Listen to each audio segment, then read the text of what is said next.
Alors en cabinet, je réalise des colposcopies simples, c'est-à-dire toutes les colposcopies qui font le plus souvent suite à un dépistage positif, donc un frottis positif. Merci. En moyenne, je pratique entre 5 et 12 colposcopies par semaine. Selon moi, une bonne colposcopie, c'est d'abord un temps d'information à la patiente pour lui expliquer pourquoi on fait l'examen. C'est le temps le plus long, mais le temps le plus important pour habituellement diminuer son angoisse vis-à-vis de ça. Et si vous êtes prête, je vous laisse passer à côté, mais pour enlever tout le bas et vous installer sur la table. Deuxièmement, ce qui fait une bonne colposcopie, c'est une bonne exposition et un bon matériel pour pouvoir voir au mieux les lésions qu'on cherche à mettre en évidence. On y va? Alors, je passe sur mes doigts. Je vais poser le spéculum doucement. Le fait d'avoir les images disponibles et de pouvoir les montrer à la patiente, à mon sens, change beaucoup de choses.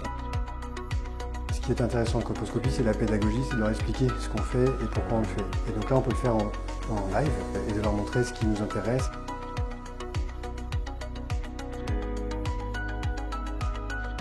Alors sur les colposcopes Démon, en plus de la qualité optique qui est excellente, je trouve que le petit gadget qui n'en est pas un du tout, c'est le variateur de focale qui permet de ne pas bouger le colposcope en entier et qui permet d'avoir une vision extrêmement précise, quel que soit l'endroit du col qu'on vise.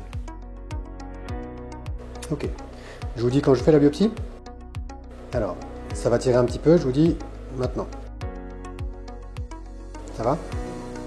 Il n'y a pas eu mal? Ça va.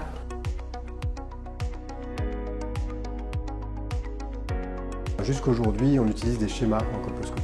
J'ai toujours trouvé ces schémas particulièrement fastidieux, difficilement reproductibles. Je trouve que quand on voit le schéma d'un collègue, pour moi en tout cas, c'est pas évident ce qui se passe. En découvrant avec Kermini, j'étais assez heureux qu'il y ait une solution à ce problème-là qui est de la production des images.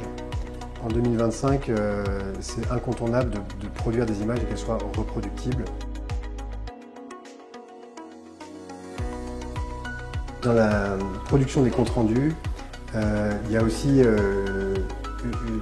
l'image de marque qu'on a envie de renvoyer à nos correspondants, qui est, disons, à la pointe de ce qui existe, quelque chose de rigoureux, de carré.